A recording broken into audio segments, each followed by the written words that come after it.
exceptionnelle la prestation de Bella Ramsey.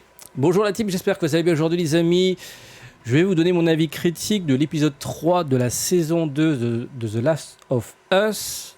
Alors j'ai un petit peu attendu, dites-moi si ça vous intéresse que je fasse une vidéo critique directement le jour de la sortie du nouvel épisode, ou est-ce que vous voulez que j'attende quelques jours pour que vous puissiez avoir le temps de regarder l'épisode. Ainsi, je vais pouvoir spoiler tranquillement, sereinement. Voilà. Bon, alors, l'épisode 3 fait suite, évidemment, tu as compris, à l'épisode 2, qui s'est clôturé avec un moment extrêmement tragique, la mort de Joël. J'en avais parlé dans ma vidéo, si tu l'as raté, je t'invite à cliquer sur le bouton à droite. Une mort assez cruelle, parce que le personnage, selon moi, n'avait pas fini sa quête. Il était en train de suivre une thérapie avec une thérapeute. Je ne sais pas quel est son vrai rôle ou son vrai métier. Je ne sais plus comment il s'appelle. Je crois que c'est Gaël. C'est pas Gaël, Gail. Donc, il suivait une thérapie pour essayer de recoller le morceau avec sa fille adoptive, on peut dire ça comme ça. Malheureusement, il n'a pas pu recoller les morceaux avec sa fille adoptive. Voilà. Donc, l'épisode 3 commence donc avec les réactions des autres personnages, notamment le frère de Joël, donc Tommy, qui nettoie le corps de Joël. On suit peu de temps après Ellie, qui reprend connaissance. Elle a passé pas mal de temps dans les vapes. Donc il s'est passé peut-être quelques jours entre la mort de Joël et l'épisode. Et là, nous avons donc une scène assez intéressante entre Gail, donc la thérapeute, et Ellie. Ce relativement court échange entre les deux protagonistes nous révèle plusieurs choses. Il y a des non-dits. Donc Gaël ne sait toujours pas pourquoi Joël est... Enfin, pourquoi la relation entre Joël et Ellie est autant fracturée. Et Ellie ment aussi. D'ailleurs, Gaël le dit un peu plus tard. C'est une menteuse née, elle ment beaucoup. Alors... Le mensonge lui sert peut-être de carapace pour se protéger. On se rappelle que la fin de la saison 1, Joël lui a menti dans le blanc des yeux en disant que oui, il ne s'est rien passé dans le laboratoire des Lucioles. On s'est juste quitté en bons termes. Et puis voilà, il y a d'autres personnes qui feront l'affaire, qui pourront donc... Enfin, elle n'est pas obligée de servir de cobaye ou je sais pas quoi. Et elle lui avait demandé de jurer que tout ça c'était vrai, donc Joël lui a menti. Et c'est de là que vient la rupture entre les deux personnages. Je pense qu'elle le sait. Par contre, voilà, les autres personnages ne sont pas au courant. Maintenant, séquence assez incroyable. Donc en fait, pour sortir de l'hôpital, elle doit montrer que tout va bien. Au niveau du corps, ça va. Mais il faut que Gaël vérifie qu'au niveau... de son mental, tout va bien. Donc là, c'est une séquence qui dure quelques minutes, mais elle lui ment dans le blanc des yeux aussi, comme Joël. En fait, elle a hérité de Joël, des caractères de Joël. D'ailleurs, c'est assez, ironique, c'est que ils sont pas père et fille, mais plus ça va, plus Ellie suit les traces de son père. La violence, répond à la violence par la violence, menteur aussi, et un aspect prêt à tout. Bon, ça revient au mensonge, mais voilà, personnage prêt à tout pour atteindre ses objectifs, un peu comme Joël. Comme Joël, à partir du moment où le personnage perd un pilier important dans sa vie, donc pour Joël, il a perdu sa fille, et là, Ellie vient de perdre son père adoptif. Du coup, il n'y a plus de garde-fou. Et là, c'est road to violence, en fait. Donc, au final, avec un peu de recul, on se rend compte que Joël et Ellie sont très proches. Ils sont pas ils n'ont pas des liens de sang, mais c'est vrai qu'on a l'impression que c'est un père et sa fille en fait. Séquence, juste après la séquence entre les deux échanges, on a une séquence incroyable dans le couloir. Ah là, il faut que je vous la montre parce qu'elle est... là, on voit que l'actrice, elle est incroyable. Qu'elle ressemble ou pas à l'actrice, enfin au personnage du jeu, on s'en fout. Regardez-moi cette prestation, regardez-moi ce plan. Regardez-moi ses yeux. J'ai des frissons. Elle dit tout va bien, alors que... Donc, cette prestation, elle est incroyable. Les gens qui lui reprochent de ne pas ressembler au personnage du jeu, à un moment donné, il faut arrêter, les gars. À un moment donné, on juge la prestation. Moi, je préfère une actrice qui ne ressemble pas au personnage d'origine, mais qui joue super bien, qu'un personnage qui ressemble au personnage d'origine, mais qui joue moins bien. Tu vois ce que je veux dire? Là, on a une prestation incroyable. J'ai joué au jeu, hein. Oui. Entre-temps, j'ai fini The Last of Us Part 1. Oui, elle ressemble pas au personnage d'origine, mais on retrouve son caractère. Voilà, c'est le plus important. Et moi, pour l'instant, Bella Ramsey, moi, j'ai hâte de voir comment il va évoluer. Donc là, elle va emprunter un chemin très sombre. Hein. Ce plan est assez annonciateur. Au début du plan, elle a le visage éclairé. Plus elle avance, plus les zones d'ombre viennent le recouvrir, le recouvrir le visage. Et au final, elle arrive à la fin du couloir où elle est totalement dans l'ombre. Donc là, elle va emprunter un chemin très sombre, en fait. Voilà. S'ensuit une séquence très touchante où elle visite la maison de Joël, mais il n'est plus là. Et on voit à quel point, en fait, c'est une symbolique. Cette séquence est assez incroyable, une symbolique de la place que prenait Joël dans la vie de Ellie. En fait, elle se balade dans les différentes pièces et en fait, il y a un sentiment de vide, il y a plus rien en fait. Il y a un silence de mort. Et donc voilà, c'est un plan. En fait, c'est une séquence qui montre à quel point Joël prenait, le fait que Joël prenait beaucoup de place dans sa vie et le fait qu'il soit plus là, bah, ça lui laisse un vide assez douloureux. S'ensuit de la séquence où il récupère son revolver et puis la séquence très touchante où l'odeur de son père adoptif l'a fait craquer. Voilà. Donc prestation incroyable de Bella Ramsey. S'ensuit une séquence entre Ellie et Dina. Bon, j'ai pas trouvé ça hyper intéressant. Là, on est plus dans la révélation d'informations.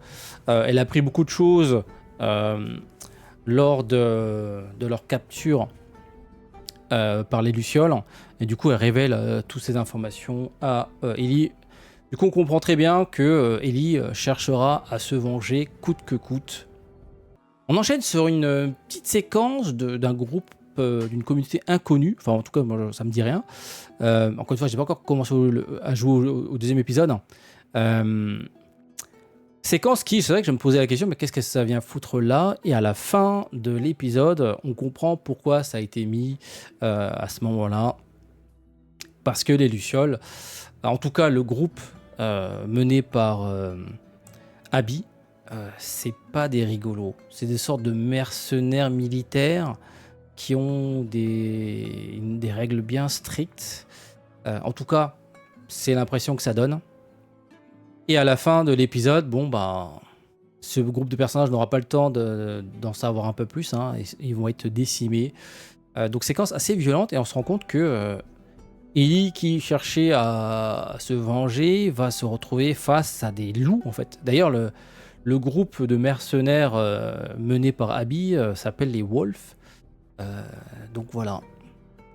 Au final, est-ce qu'on a l'impression que Ellie traque sa cible? C'est plutôt Ellie qui se jette dans la gueule du loup, littéralement. Voilà. Séquence assez intéressante. La séquence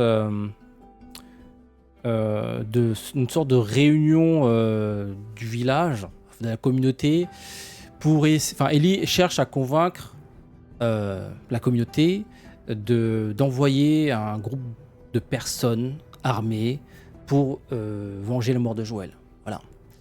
Elle a fait un joli discours en mettant en avant la justice, le fait que on se doit pas pour Joël, mais pour l'idée même de justice et que il faut montrer aussi que la communauté est prête à mettre les moyens pour protéger ses citoyens.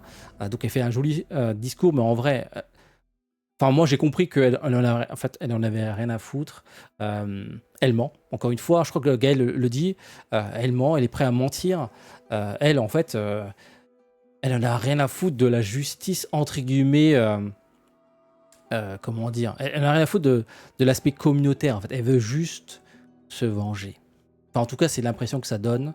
Elle veut juste. Elle est comme son père, elle est égoïste. Elle a ses propres objectifs, prêt à mentir dans le blanc des yeux, comme son père, pour ses propres besoins. Voilà. Bon, au final, on comprend que elle n'aura pas les ressources qu'elle a demandées, des hommes, des équipements, etc. Et au final, elle va y aller toute seule avec Dina. La photo est exceptionnelle durant cet épisode. Donc là, sur le chemin de la traque des Lucioles, Ellie passe par le cimetière où est enterré Joël. C'est très annonciateur de ce qui va arriver en fait. En général, quand un personnage, pour arriver à son objectif, est obligé de passer par un cimetière, ça veut dire que là, elle marche vers la mort en fait. C'est voilà, le personnage se dirige vers la mort. Après, je sais pas comment ça va se dérouler. J'ai pas encore joué aux deux, mais on sait qu'il y aura des morts. Voilà. Alors, de son côté, enfin des morts côté civil, enfin de la communauté d'Ellie ou du côté des Lucioles, mais on sait que voilà, quand tu prends ce chemin-là, la seule conclusion qu'il y aura à la fin, c'est d'autres tombes en fait. Voilà. Donc Ellie qui dit quelque part adieu à son père, parce qu'elle n'a pas eu le temps de le dire. Il a été tué, puis il a été assommé, et elle a retrouvé les esprits quelques jours après. Voilà. Et là, elle décide de dire adieu à Joël. Scène assez touchante. Alors, Ellie décide donc de partir accompagnée de Dina. Et en fait, on retrouve cet esprit de la première saison, ou du premier jeu. Donc, comme je disais, Ellie est désormais Joël. Et Dina fait office du personnage à protéger. Parce que Dina, c'est pas une. Enfin, c'est tirer, c'est utiliser des armes à feu, mais je veux dire, entre Ellie et Dina, je veux dire, ils sont pas faits du même calibre. Je pense que Ellie a un peu plus de bouteilles. Elle a vécu beaucoup plus de choses assez horribles, ce qu'il a forgé. Et là, moi, en tout cas, j'ai plus peur pour Dina, qui sera un peu la cible, le personnage un peu fragile, parce que en vrai, Ellie serait partie toute seule. Bon, elle aurait peut-être galéré parce que voilà, elle était partie, comment dire, sans se préparer en termes d'équipement, de soins, etc. Elle avait plutôt privilégié les armes. Mais voilà, on sait que c'est un personnage qui peut se démerder tout seul dans la nature. Voilà, elle peut mener à bien cette mission. Mais là, le fait qu'elle soit accompagnée de Dina change la donne. Ça les fragilise. C'est un peu comme Joël. Joël seul, il n'y a pas de problème. À partir du moment où il devait se coltiner un paquet, donc Ellie, il se mettait en danger. Voilà. Donc on ne sait pas comment ça va se développer entre eux. On se doute que bon, il y aura peut-être une histoire d'amour. Encore une fois, j'ai toujours pas joué aux deux. Mais voilà, je pense que ces deux personnages vont se rapprocher. On termine l'épisode avec la représentation des Wolves. Et donc là, actuellement, Ellie et Dina se jettent dans la gueule des loups. Voilà. C'est pas juste un petit groupe de 2-3 personnes, c'est un groupe armé et bien équipé. Donc voilà les amis, très bon épisode avec une prestation incroyable de Bella Ramsey. Là, de toute façon, le fait qu'il n'y ait plus Joël, toute la série repose sur ses épaules. et elle joue très bien. Je pense qu'actuellement, elle fait très bien le taf. Maintenant, encore une fois, je jouerai aux 2 plus tard. J'ai envie de découvrir les épisodes chaque semaine, ne pas me faire spoiler par le jeu. Donc je vais attendre de finir la série avant de commencer le jeu. Voilà. Dites-moi ce que vous en pensez de l'épisode 2. En tout cas, j'ai beaucoup aimé. Maintenant, encore une fois, je vois encore des polémiques. Ellie ressemble pas du tout à Ellie du jeu vidéo. Faut recaster le personnage. J'avoue que le fait qu'il n'y ait plus Pedro Pascal, et le fait qu'il n'y ait plus de Joël, j'avoue que ça va créer un vide assez important. Est-ce que Ellie va pouvoir donc porter toute la série sur ses épaules? Mais en tout cas, sa prestation en tant qu'actrice est formidable. Hâte de voir comment ça va se développer par la suite. Mais voilà, désormais, Ellie est la nouvelle Joël. Et Joël nous a quittés, c'est fini. Moi, je pensais qu'ils allaient le ranimer, tu vois, genre, je sais pas moi, petite perfusion, 2-3 sparadraps, et il revient à la vie, tu vois. Ou il revient à la vie en zombie.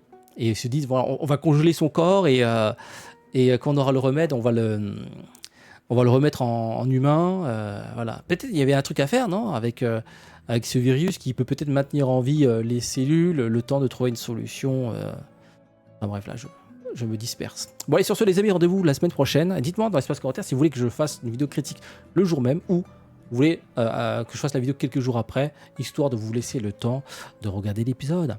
Sur ce, abonnez-vous, le petit pouce bleu. N'hésitez pas à me suivre sur ma chaîne Twitch pour continuer de parler de cinéma, série pendant que je joue à des jeux vidéo. Voilà, à très bientôt. Ciao.